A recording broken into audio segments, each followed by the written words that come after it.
Was Chris Huff's drop goal winning that one dramatically. They'll be hoping that it won't be as dramatic tonight. Sean McRae will very much be hoping that there is some drama to come in this game for his side. 10 points adrift at the break, but every indication that Salford can come back. Certainly from the way they went to town against Celtic at the end of that first half. Did Celtic just knock off a little bit, watching the clock drive down? Well, you wouldn't think that of them. I don't think we paid enough tribute to Philip Lulai, who drove the ball in strong and hard and played the ball as quick as he could, giving his half-backs and his hooker the chance. I think Salford have got an excellent chance to get back in this game, but they've got to do what Phil's mentioned a couple of times: win that forward battle, offload the ball and cause some indecision in the Celtic defence. Needs to be a big opening to this second half from the Salford City Reds to build on what they achieved at the end of the first half. And here is the aforementioned Philip Lulai, still on the charge. One of the older statesmen of this Salford side, 31 years old, Lulai. I mentioned nephews Thomas and Kylie. They've got playoff games to look forward to. All three hoping to make progress. That's the fifth tackle. Ratchford. Dyer just checked his position and then gathered that ball. He's a big, strong winger, Luke Dyer. Now here's Neil Wyatt, up to the 40-metre line. This is the test now for the Celtic side. Are they able to drive forward 1 or 2 metres with some leg drive, even bounce out of a few tackles? Jordan James is the answer, and that is yes. Of course, they've lost Gareth Dean with that knee injury. No sign of his return yet. And here is young Ben Flower, just 20 years of age. The young Welshman plays the ball. Jace Van Dijk, the ball back in field is a great one. Finds Darren Mapp. Mapp still going strong. Mapp could go all the way here. In the end, he ran out of support. He ran away from the support. Eventually plays the ball. Dalcourt, they're in, are they, with Blackwood? Has Blackwood got that ball down? He has. Myler disputing that decision, but Blackwood is awarded the try. And, well, there's the answer from the Celtic Crusaders. We wondered whether they'd be able to respond, and it was set up by that great run from Darren Mapp. Well, Salford ended the first half by splitting their opponents down the middle of the field, and Celtic have started the second half by doing exactly the same. Mapp then is eventually tackled, and it's an amazing stop by Gardner, who does well. He gets up, quickly reloads, gets across in defence, and with the help of Wiltshire does an amazing job. But according to the officials, cannot deny Blackwood here from scoring. Again, it's a last tackle try. They've kept the ball alive by passing it to teammates, and they've been rewarded with a further 4 points. Anthony Blackwood's 10th try of the season, the Welsh international, once of Halifax. Very much settled in the south of Wales now. And that is, well, if Salford's try just before the break was a good time to score, that try from Celtic is the perfect response, really. And if Lennon can convert this one from way out wide, then that's going to make Salford's task even tougher. He's missed with that one, but Celtic ahead by 26 points to 12 right at the start of this second half. And Lennon missing with the goal kicking. They have been tough ones, and of course you'll probably look at the replay of this and think he should have had one allowed in the first half, but that's gone. Now then, Ratchford, who has pulled 1 or 2 out of his bag of tricks tonight with his restarts, and that's another hanging one, and it's Blackwood again who's gone without it. Well, he certainly came for that one, meant to make it his, and he didn't. Well, a hero 1 minute and a villain the next as he pops the ball up and gives Salford possession. Lulai, they'll get the penalty, and it's Jordan James who is penalised. Clear. Lulai is just too strong for the opposition at the moment. That's the reason why they've been given a penalty. Celtic players clinging on there in defence. Can they hold on here now for 6 more tackles? And here is Lulai again, running like a man possessed. Robbie Paul, Ratchford now. Ratchford for the fullback, Fitzpatrick's taking him on, he's got Sibbett on his shoulder, he's still staggering like a man on his last legs towards that try line. Robbie Paul puts the step on, nearly bamboozles them. 4 tackles gone. Myler, here's Alka now. Alka puts a little kick in, it's a good one. Oh, Blackwood takes a couple of attempts to get that one. Well, Salford have several players on the field who are good at kicking the ball, and I don't think Malcolm Alka is in the top 5 really. It was okay, the kick went behind the line, but it was never that threatening really to the Celtic players. Celtic with a job on their hands to get out of the danger zone here. That is 3 tackles gone, and they haven't progressed outside their own 10. They have now with Dalcourt. But there's 4 there to greet him from the Reds. 3 eventually. So Salford working hard to limit the progress that Celtic Crusaders make on this set of 6. It needs a good kick from Jace Van Dijk, straight down the middle of the field. It is a good kick, but Fitzpatrick across to pouch that one and run it back quickly. But look at that, from all the hard work that Salford have done now, they've caught the ball, Fitzpatrick's caught the ball on the full, they're now attacking, they're on halfway, and that's just reward for really putting that extra effort in on defence. When you're defending the opposition's 20, you've got to really get off the line and look to pressure them and make them come up with mistakes, or you've really got to control that ruck. So when they are kicking the ball, and Van Dijk is a very good kicker, he's kicking it on the back foot. Matt Gardner plays the ball, Robbie Paul, Philip Lulai over his shoulder, picked up by Ratchford dancing his way through, but tackled by Webster. Lulai, here is Robbie Paul finds Sidlow, little neat ball back inside to Richie Myler finds Fitzpatrick, good movement from Salford but no forward progress, and then Myler has to be quick to get the ball to Littler hounded down, back to Myler, they've lost progress here. Myler across the field to Alka trying to speed through a gap. That's the 5th tackle. Good defence from Celtic so far. Robbie Paul finds Myler floats a long ball out wide, it reaches Gardner comes back in field, gets the ball for Wiltshire, it reaches Myler. This could be one of the tries of the season if Wiltshire can get over. He's stopped just short. Whoa, what a play that would have been on the last. Just short, Wiltshire. What hands from Salford. Well, they've caught the bug, haven't they? They've decided to run the ball on the last tackle. They recognise maybe they're more threatening if they keep the ball alive and support the man with the ball. And the Celtic side are on their knees literally here. They've had to work so hard on the previous play where Salford threw several passes along the field and asked Celtic to defend every single one. And then it's been 3 or 4 men hanging on the line. This is the tough job here now. When you want to win a game of rugby, you've got to be able to get away from your line. Well, at the moment, the Crusaders aren't capable of doing it. No, Blackwood not making any progress there. It's with Neil Wyatt now, and Wyatt runs straight into Sibbett and Lulai. Hold the 10, hold. 3 tackles gone, and again they're struggling to make progress. So Van Dijk hoists an early kick. It's a great kick as well. It's not a 40-20, short of that, but that relieves the pressure. What great work from the captain, Jace Van Dijk. Meanwhile, we'll get some news from the sidelines. Let's go down and join Ben Pro.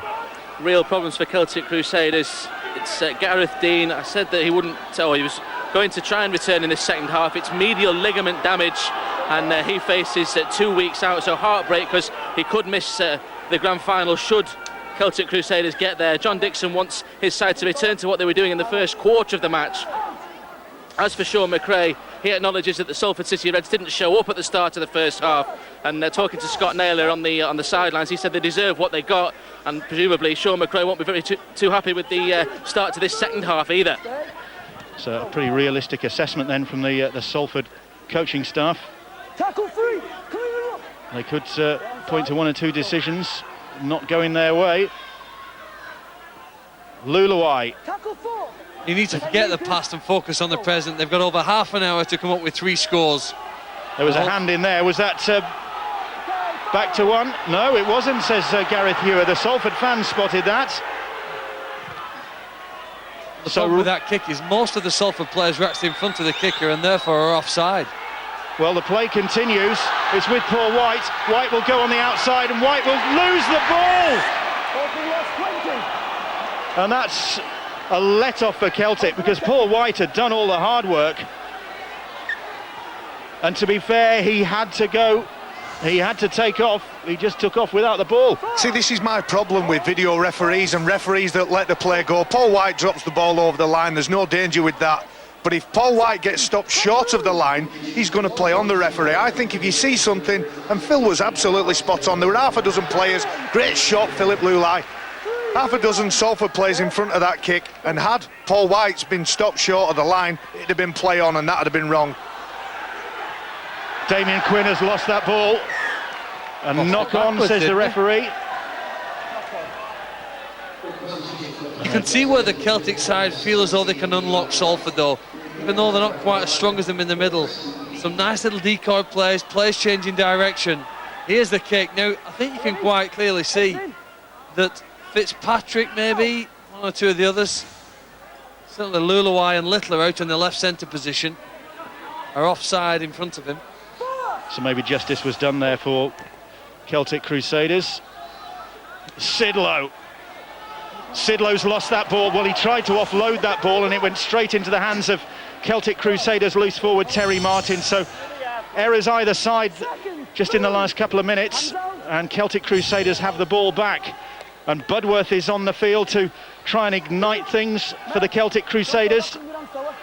In 9, Neil Budworth, the former London Broncos and Harlequin man.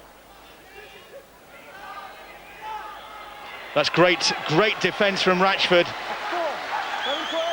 Lennon was going nowhere. That's the 5th tackle. Matt plays the ball. Jace Van Dijk hoists the kick. Oh, it's beautifully gathered. And Dyer will get his 2nd of the game.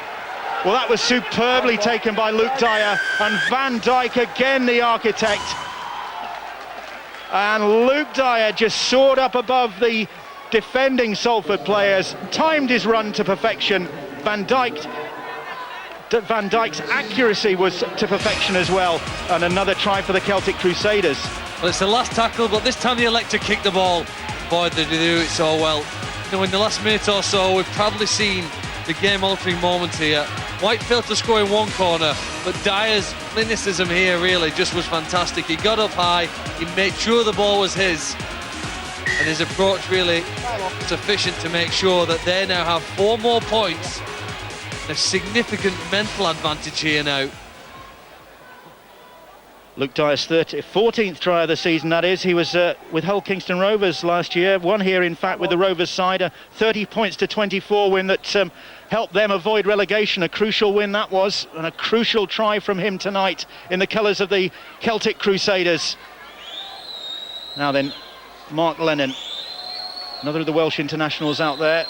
Very proud of his Welsh ancestry. He'll be very proud if he can convert this one. He is on target this time, and now the Celtic Crusaders must feel that they are on target for the Cooperative National League 1 Grand Final. They lead by 32 points to 12, and they've dominated the scoring in their second half.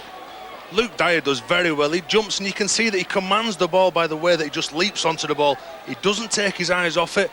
You can see he rises above 2 Salford defenders and gets his just rewards. But you've got to say about the way that Celtic have played this last 10 minutes as they go for a short kick. And they lose the ball. Well, Dyer went up for that one. He didn't get that one. I was just going to say about they've sent Craig Stapleton on now and Paul Heighton, because aggressively I think that they've played in the last 10 minutes better than they played in the rest of the game, Celtic side. In defence they've smashed them just as they hit the Salford player there to lose the ball.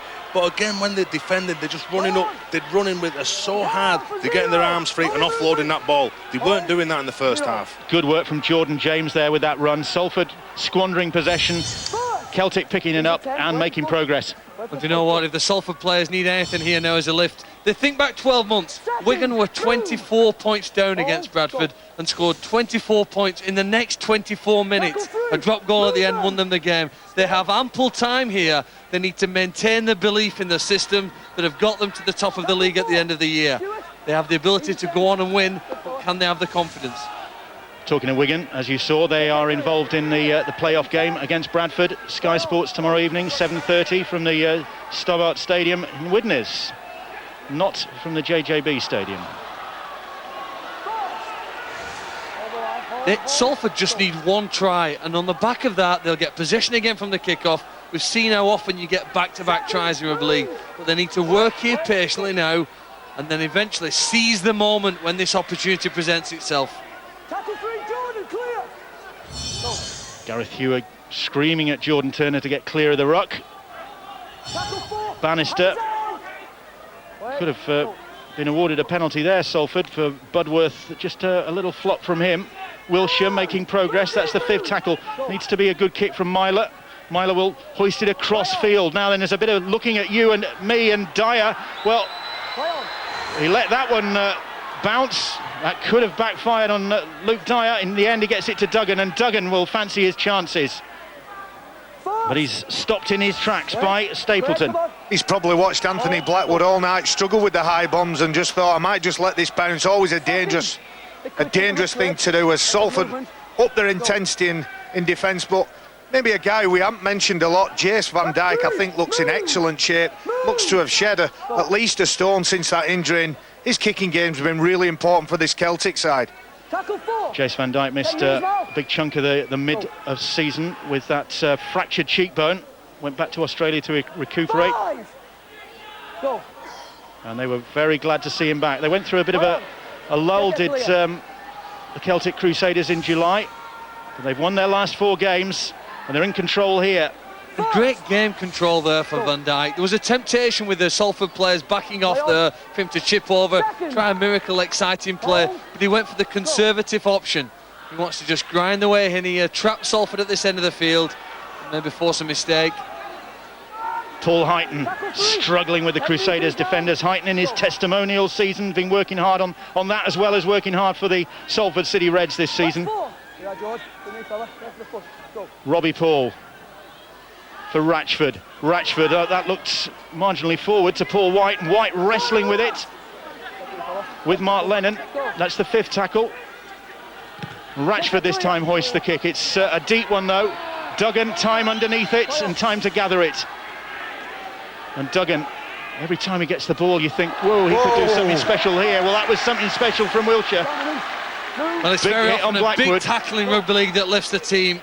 Can the rest of the players now get excited in the red jerseys? They need to sprint forward here now. Harass, barge, bang, whatever possible here now. They've got to get their hands on possession at this part of the field. Blackwood's earned his money tonight. He's had to cope with some very high bombs and some intense defence, and I think it was John Wilshire there who come up with a big shoulder charge and knocked the wind out of him. But he's back on his feet, is Anthony Blackwood. Back for more. Now then, Van Dijk again.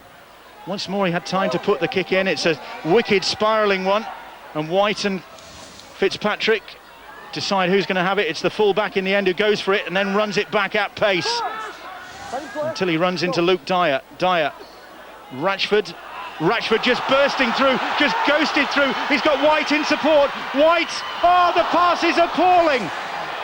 Ratchford had too much time then, I think, to try and pick out poor White.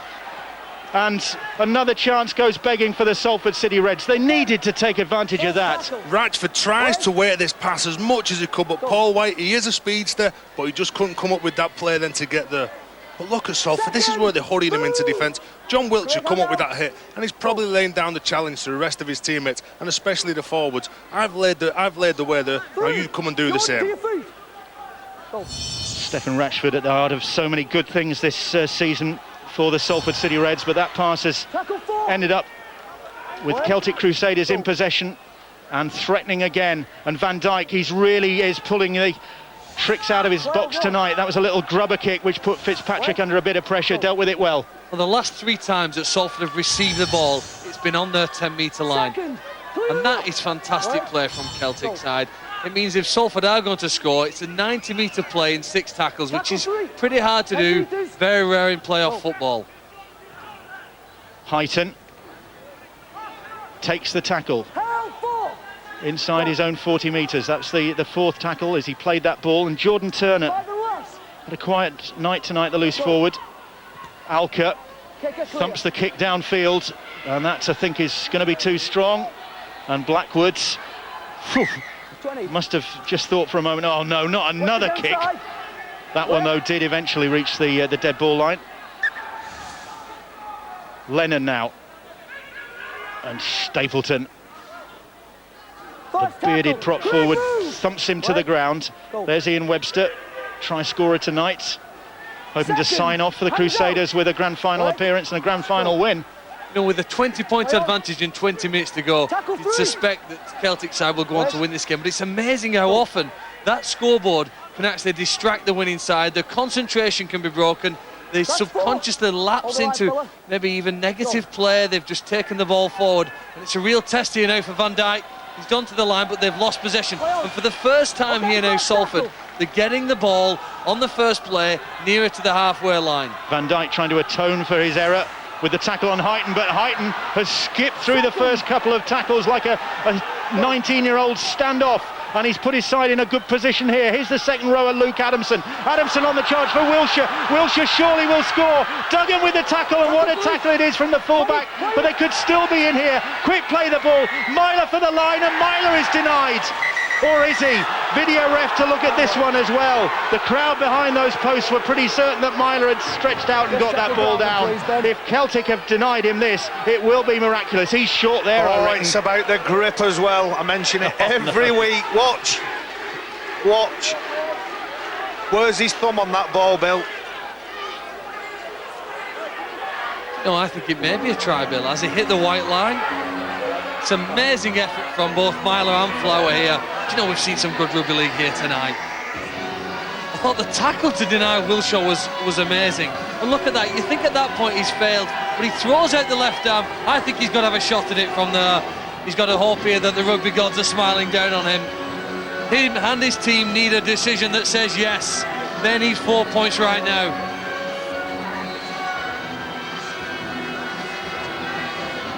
Well, the more I watch it, the more I agree with you, Philip.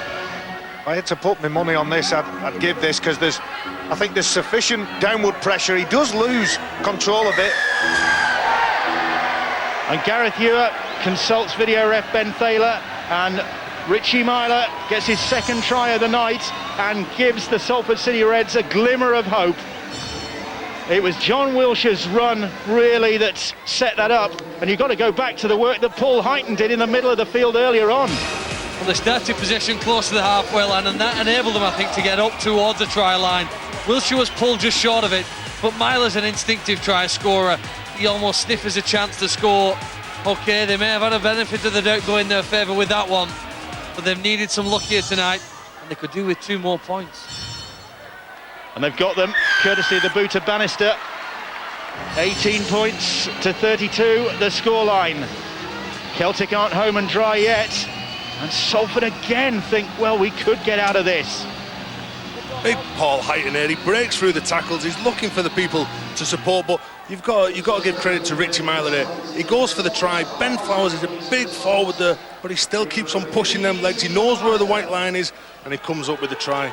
But the first half of the game, Celtic started really strong in the opening 15 minutes and put Salford under all kinds of pressure. And Salford just come back strongly in that half, in the first half, and come back strongly in the second half. So Rashford underneath that, and the piratical Craig Stapleton brings it forward. Celtic can't afford to relax their grip on this. Second, hands out. And the Salford fans sensing that another quick try here, and this game really would be on now. And if any team in this National League can come up with 3 quick tries, it's Salford. Look at the yardage they're making on this set of 6. 42 minutes, and they've got the penalty. That's a team, that's Salford putting Celtic under the pressure. A little hard from the referee. He said to get out of the ruck quicker. Beasley, I think, was a little dazed, lying on the floor behind the play of the ball. So that penalty marches Celtic Crusaders all the way back to their own 10. Well, Malcolm Alker's not even looking at the ball. Great work from Jordan Turner, though. So Salford, another great opportunity for them. Stapleton once more. Alker, Myler, the crowd lifting now. Adamson. Second, clear. Wait. Adamson will play that ball just a few metres out. Myler back on the inside for Heighton. Back 3. 17 on the line. Another one who's on his way out of the club at the end of this season, at the end of this campaign, Paul Heighton. Ratchford. Bannister on the charge, 4 tackles gone. Ratchford goes for it himself. That's the 5th tackle. He was well short, and Bannister fancied his chances, and he is short as well. That's the turnover.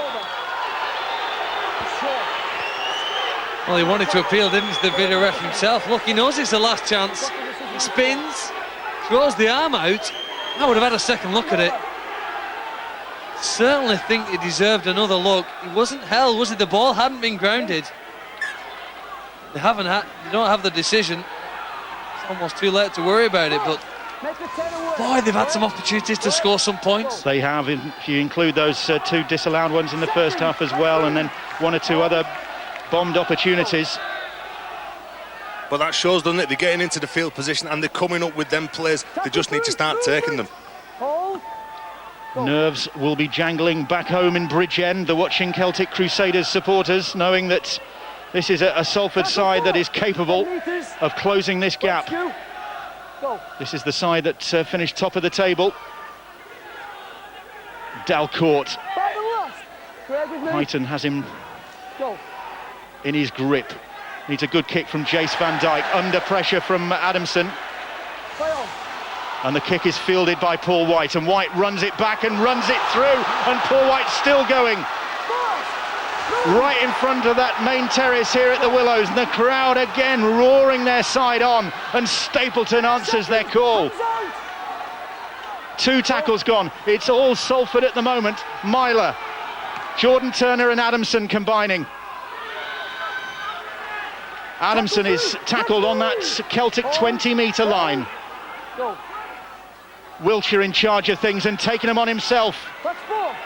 And they're on the 10 metres now. Here is Alka. Alka finds Heighton, and Heighton is dumped to the ground. Good defence from the Celtic Crusaders there. Mapp with the tackle. Myler stabs the kick in. Oh, and it's gobbled up and superbly dealt with, and now Blackwood will try and get away. The tackle from Wiltshire, and Dalcourt, and Celtic Crusaders breathe a sigh of relief and keep it alive with Blackwood. You know, Salford have the ability to score the necessary points to win this game, but they have to make sure they have a concentration here in defence. They will not have no chance if they concede any more points in the game. They have to be tight in defence. Damien Quinn is just recovering in back play. It was his work that got Celtic Crusaders out of that hole on their own try line. He took a blow. What do you think John Dixon will be thinking? On their own try line, they get hold of the ball and they're still looking to promote the ball. Like you see there, they're probably better just getting to the kick and trying to put a bit of pressure on the Salford. Reserve the energy. Knock on, says Gareth Hewer there.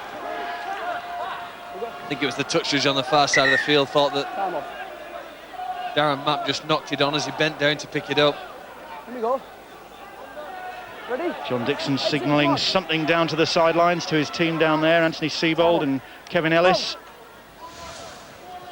Just telling the side to calm down, really. Don't need to force the pass in the situation they're in. And that's it, Bill, because they probably get 8 sets more now with the ball. They don't need to come up with that winning play to win the game, because they're already winning by 14 points. They probably need to really get through the sets, control the run, because Salford, look at them, they're just playing, there's so many players pushing up, and they've now sent on Philip Lulawai again. Well, that is ominous for the Celtic Crusaders, and here he is. Oh, what a hit that was from Darren Mapp. Welcome to the party, but Lulawai keeps his marbles, stops them rolling around and gets the offload, and they're still going strong at the Celtic Crusaders with Stapleton. They've got the big guns out there now in Stapleton and Lulawai, and here is Lulawai again, looking to turn this game for the Salford City Reds. 2 feet, wait for the foot. 5th tackle. Oh, he's made a mess of that.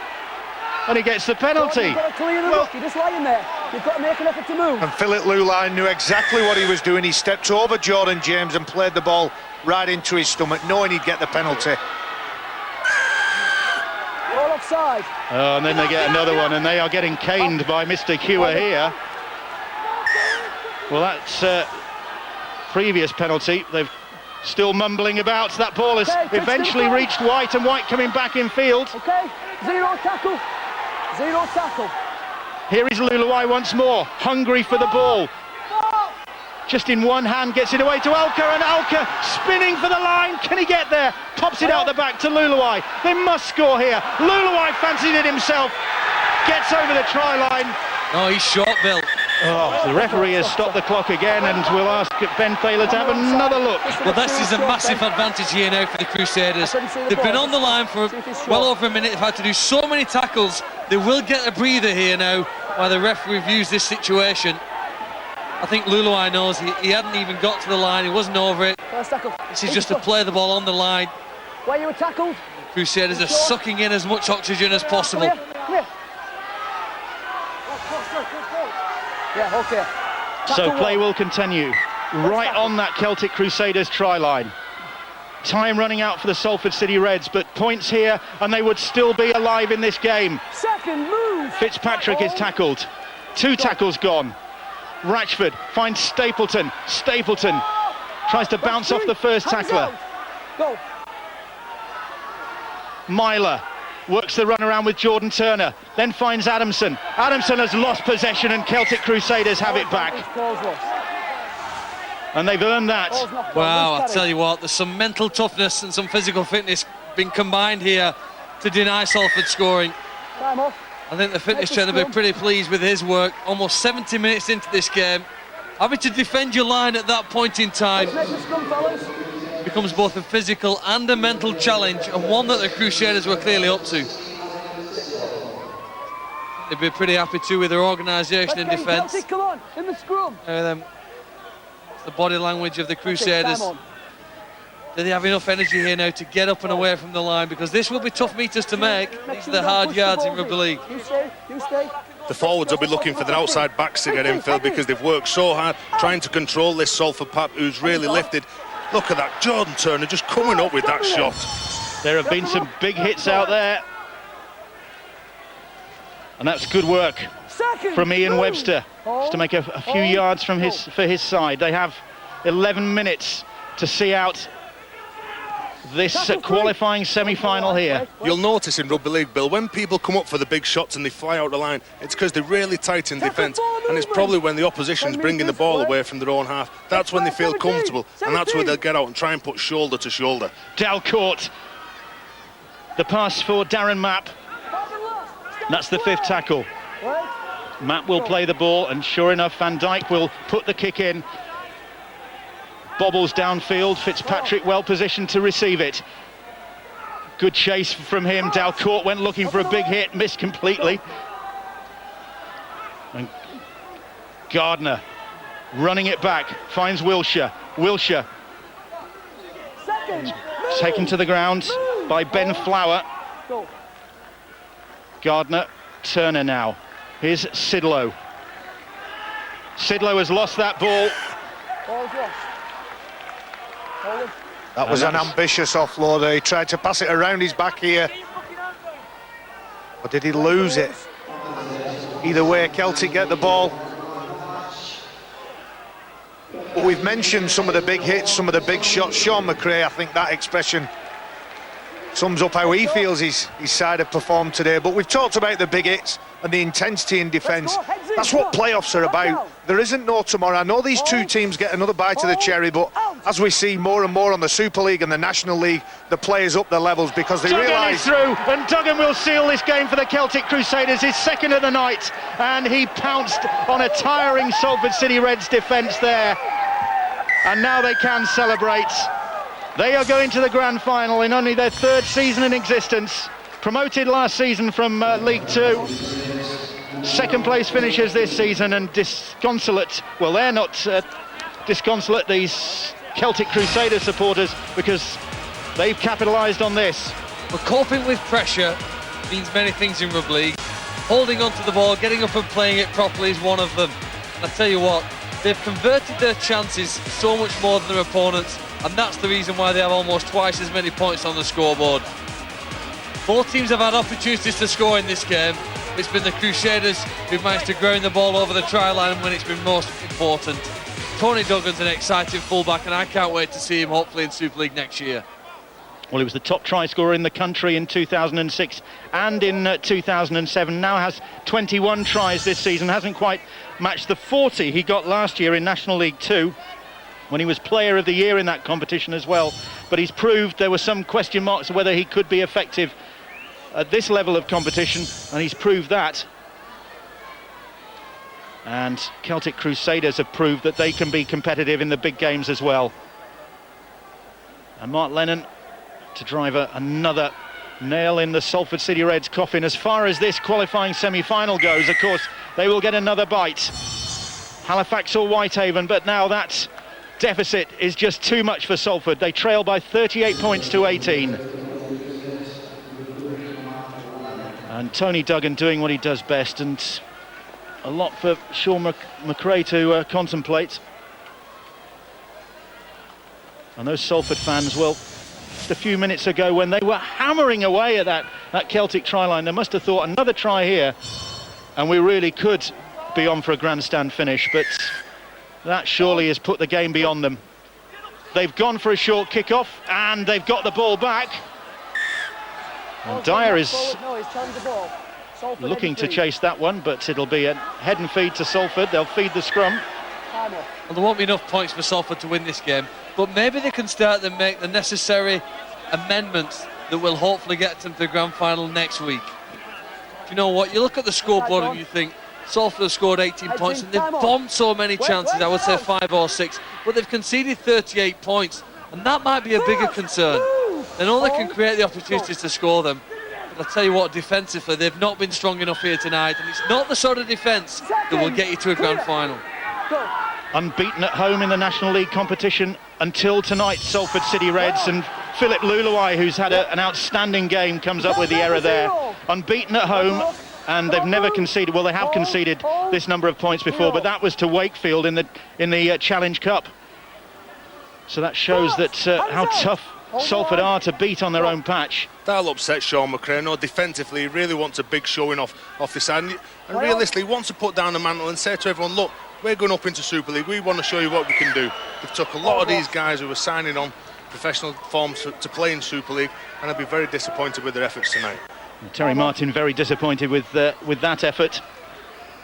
Interesting this week to see the Celtic Crusaders linked with Wendell Saylor. A story that John Dixon was quick to rubbish this week, but it's all good speculation. That's a good kick chase. Paul White chasing, and neither of them got anywhere near it.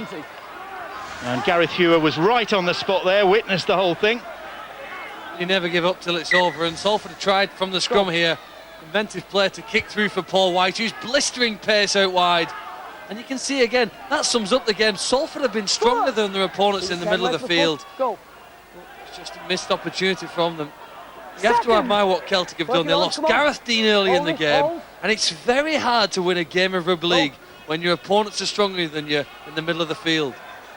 And the second rowers have worked hard. Darren Mapp, typical of that, on the charge. Oh, and he's got a knock. They'll welcome the rest. Okay, they've had a breather since the last game at the end of the regular season, that win over Salford nearly 3 weeks ago, but this certainly has been a tester. Jace Van Dyke. Here's Terry Martin. Martin tackled on the halfway line. Hold the line. 5 minutes to go. Celtic Crusaders heading for the grand final, and they'll just be hoping that their Colts side can do the trick against Bramley at the weekend in their playoff game and make it a Crusaders double. Of course, the Buffaloes certain to try and make it difficult for them. Second, move, hold. What about Wendell Saylor for the Crusaders? Be a great capture for them, I think, wouldn't it? The amount of interest and publicity. He seems a larger-than-life character. You know, I played with Wendell Saylor on Boxing Day, one of the festive challenges that we have up at Headingley, and there was 18,000 people watching Wendell Saylor play. Well, the story apparently is complete fiction. according to John Dixon. But that's great work from Myler and Ratchford on his shoulder, and Jordan Turner, the three young tyros of this Salford City Red side, combining well. But Celtic Crusaders, even at this late stage, 4 minutes to go and in a winning position, still desperately defending their line. Myler gets the pass away to Alka, and Alka loses possession. And Celtic Crusaders defending their line to the last, and Duggan bringing it away. What was amazing now, when Salford made the break, they had two players up in support, two Salford guys going, surrounded by 6 black jerseys. Clearly outnumbered there in defence, and Budworth burst through some tiring defence now. The commitment to the end has been impressive. Well, third time lucky for the Celtic Crusaders. Mentioned earlier on that they played in 2 previous playoff games and lost them both, so they'll be just glad to get this playoff win under their belts, and glad to be thinking about heading for the grand final. Do you know, Celtic, they've been exceptional tonight in the way that they've played, but to become a championship side and a champion winning side, you learn from your mistakes. I'm sure Sean McRae and this Salford team will really look at that. Look at the break now. Van Dijk's pass, and Damien Quinn, I don't think, could believe that. And Jordan Turner will get the try. Jordan James will get the try. Under the posts, well, as near as damn it. And Jordan James rounds off the scoring for the Celtic Crusaders, and for a moment I think Damien Quinn was expecting the whistle to blow for a forward pass or something. Couldn't believe it. And Jordan James rounds off this win for the Celtic Crusaders that takes them to the grand final. This is the pass of the night for me. Just watch this again. Look at that. Absolutely perfect. That's such a difficult skill. It's like throwing a bullseye at darts from 20 metres. It hits the man spot on, at pace, whilst being threatened with some defenders. Van Dijk's ball is a beauty. Quinn hits it to perfection, pulls on the brakes, waits for support, and Jordan James can't believe it. What an end. It's been a tough night. He's got to try to celebrate for his work. 12th try of the season, and that's not bad work for a front rower. And Damien Quinn had time to stop there and make a brew, wait for Jordan James to arrive, which he did.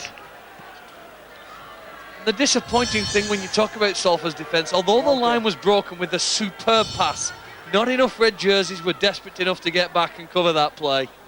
You'd have thought one of the red jerseys was quick enough to catch James on the run to the line.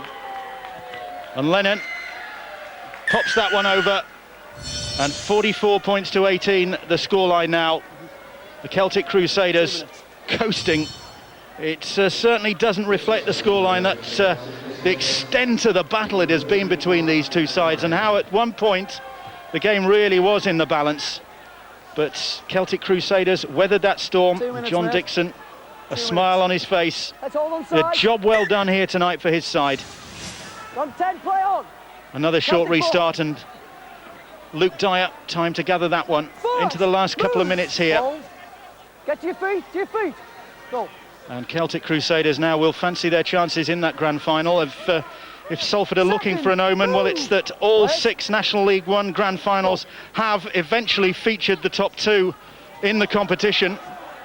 So the odds certainly would appear to be on Salford eventually getting there. But Halifax and Whitehaven, who meet on Sunday, will certainly have something to say about that. That's the incentive for those two, a chance to match up against this Salford side. It'll be a Salford side that'll be licking its wounds after this. And Jace Van Dijk, well, they missed him. They had a miserable July, lost 3 in a row. But he's come back, and he looks in pretty good nick. Salford get head and feet at this scrum. Young Stefan Ratchford also knocking on, but the first one was by Jace Van Dijk. He's got something to smile about. I think all of the Crusaders can smile at the end of this. Job well done. Absolutely, and that reaction from Jordan James sums it up. They are through to the grand final, and they've done it on the ground of the National League One leaders who haven't been beaten at home in the competition. And they've done it eventually in emphatic style. And Salford, well, they've got to regroup, get themselves together and prepare for battle again next Thursday, when they will meet either Halifax or Whitehaven. And Celtic will go to the grand